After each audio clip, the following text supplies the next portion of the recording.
Aduh.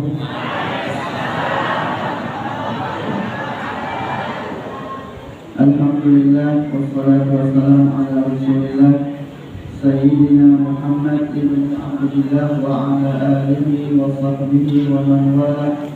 La hawla wa la quwwata illa billah.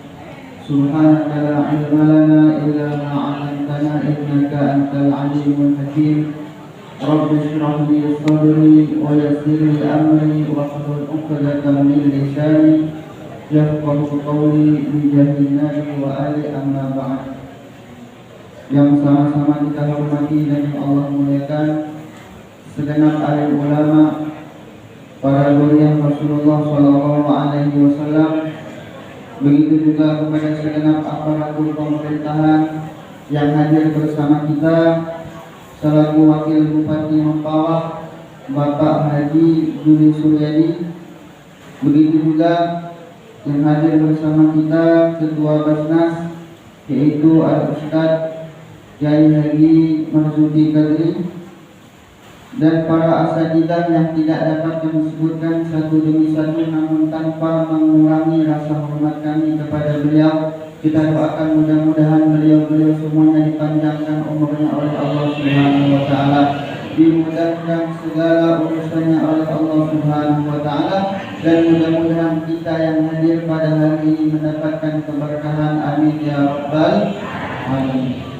Begitu juga kepada kepala desa Kuala Secapan dan kepada segenap pengurus masjid Jami Darul Muttaqin, yang mudah-mudahan kita doakan mudah-mudahan mereka semuanya senantiasa dalam keadaan taat kepada Allah. Amin ya rabbal alamin. Dan kepada segenap Bapak Ibu jamaah sholat subuh yang mudah-mudahan hari ini yang senantiasa sehat walafiat dalam taat kepada Allah, dan mudah-mudahan kita meninggal wafat di dunia ini dalam keadaan husnul khatimah. Amin ya rabbal alamin. Pertama dan harus kita utamakan, hendaknya kita memperbanyak syukur kepada Allah Subhanahu wa taala. Bahkan di dalam sholat kita senantiasa mengucapkan Alhamdulillahirabbil alamin.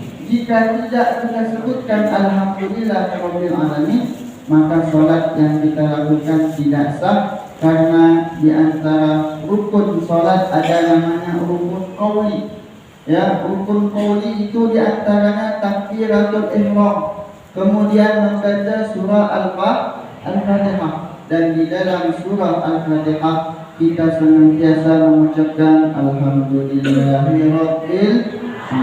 Mudah-mudahan kita senantiasa menjadi hamba Allah yang bersyukur. Amin ya rabbal alamin.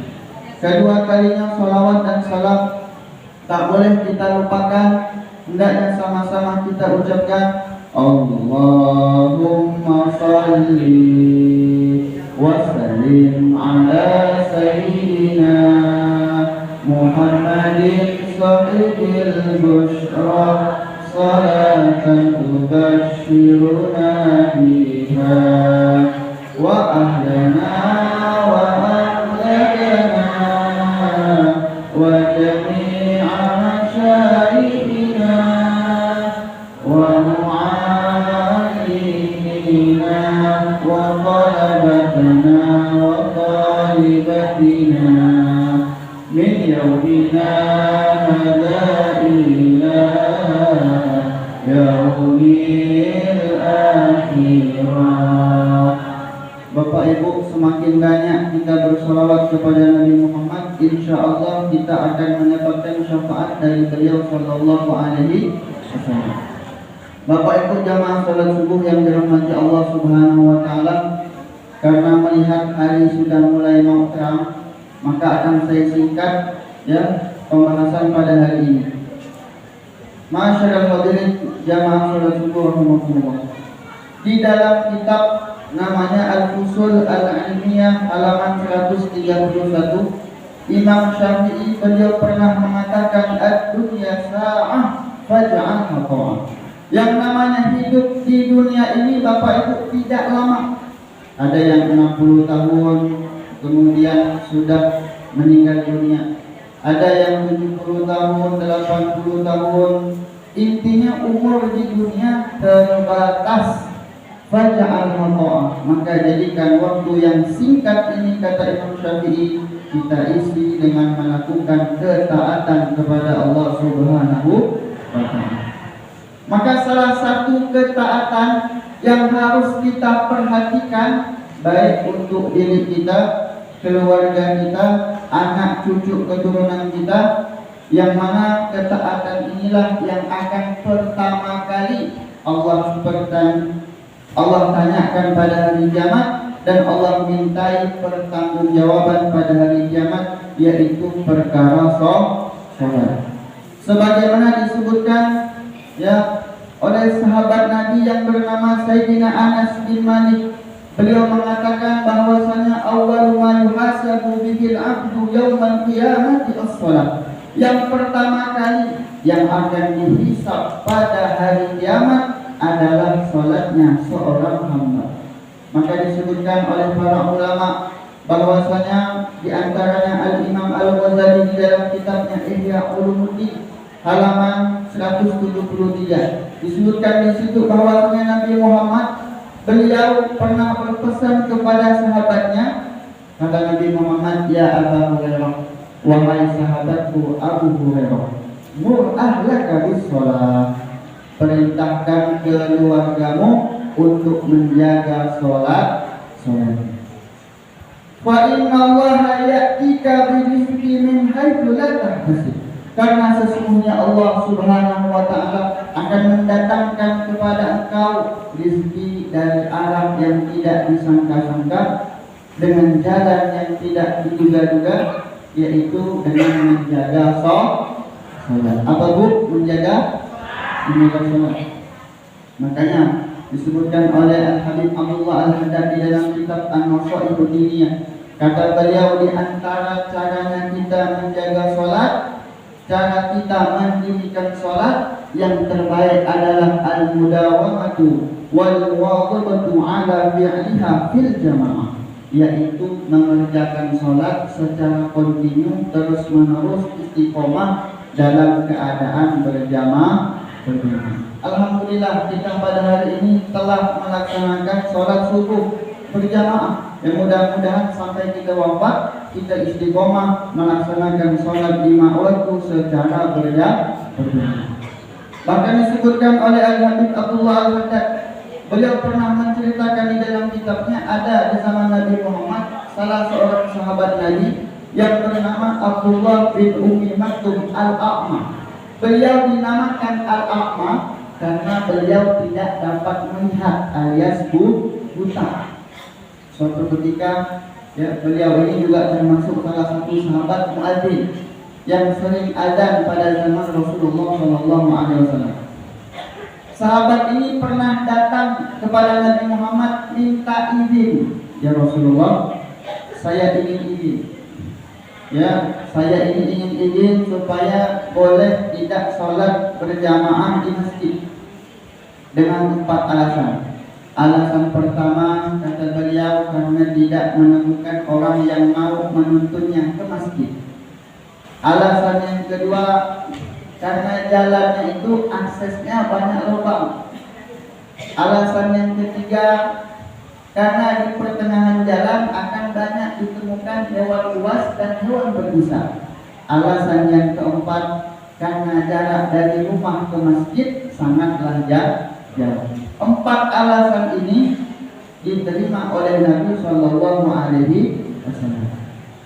Lalu ketika sahabat Abdullah ini ingin pergi, tiba-tiba ada berkumandang apa itu? Apa kata Nabi? Hal tasma' hayya 'alal shalah hayya 'alal falah. Wahai sahabatku Abdullah, apakah engkau mendengarkan kumandangan azan hayya 'alal shalah hayya 'alal falah? Kata sahabat Abdullah bin Ummi Maktum Al-A'ma, beliau mengatakan, saya mendengar ya Rasulullah. Kalau begitu, kata Rasulullah, sekarang saya akan menuntunmu ke masjid dan uzurmu hari ini tidak diterima. Ini menunjukkan Bapak Ibu rahimahullah, Nabi Muhammad sangat perhatian dengan sahabatnya. Beliau tidak mau sahabatnya ini meninggalkan sholat berjamaah di masjid. Bahkan walaupun matanya buta, walaupun jalannya jauh, walaupun banyak lubang-lubang di tengah jalan, Nabi Muhammad tetap menganjurkan kepada sahabatnya untuk melaksanakan sholat berjamaah di masjid. Di mana, Bu? Di masjid. Ya, mudah-mudahan kita semuanya dimudahkan Allah untuk melangkah ke masjid. Amin ya rabbal alamin. Karena masjid ini kata Nabi Muhammad dalam hadis yang sahih, al-masjidu baitun kulli taqiyyin. Masjid ini Bapak Ibu adalah rumahnya orang bertakwa. Bahkan disebutkan dalam hadis yang lain, al-masad abghadul bilad ilallah al-masajiduha. Tempat yang paling Allah cintai, tempat yang paling Allah senangi di muka bumi, yaitu adalah masjid. Wa abghadul bilad ilallah aswaquha. Tempat yang paling Allah benci adalah pasar. Ulama menjelaskan, ya, di dalam kitab namanya Tanbihul Mu'min As-Sajid ila Ahkamil Masajid, disebutkan bahwasanya kenapa masjid dibandingkan dengan pasar. Karena masjid atau musola atau surau tempat didirikannya sholat berjamaah, tempat orang-orang banyak membaca Al-Quran, tempat orang iktikaf, tempat orang melakukan ibadah zikir kepada Allah Subhanahu wa taala. Sedangkan pasar itu tempat kita lalai. Kadang ada yang timbangannya sengaja dilebihkan, ya. Kadang ada sengaja-sengajalah tipu daya, kemudian sumpah palsu. Makanya kalau kita masuk pasar, kita disunahkan untuk berdoa la ilaha illallah wahdahu la syarika lah, lahul mulku wa lahul hamdu yuhyi wa yumiitu biyadihi wa huwa ala kulli syai'in qadir. Dalam hadis yang kita akan mendapatkan pahala 1 juta kebaikan, 1 juta ampunan, dan mudah-mudahan mendapatkan 1 juta derajat. Mungkin ini yang dapat saya sampaikan. Kurang lebihnya saya mohon maaf. Intinya adalah, ya, hendaknya kita sama-sama menjaga sholat berjamaah. Karena kata Imam Ghazali dalam Ihya Ulumuddin, ada 3 golongan yang akan masuk ke dalam surga, orang-orang yang rajin sholat. Golongan yang pertama adalah orang yang wajahnya seperti matahari, golongan yang kedua adalah wajahnya seperti rembulan, dan golongan yang ketiga mereka masuk ke surga seperti wajahnya bintang-bintang. Mudah-mudahan kita semuanya menjadi orang-orang yang menjaga sholat. Mudah-mudahan kita dimudahkan untuk melaksanakan ibadah di masjid, dan mudah-mudahan segala amal ibadah kita diterima oleh Allah Subhanahu wa taala.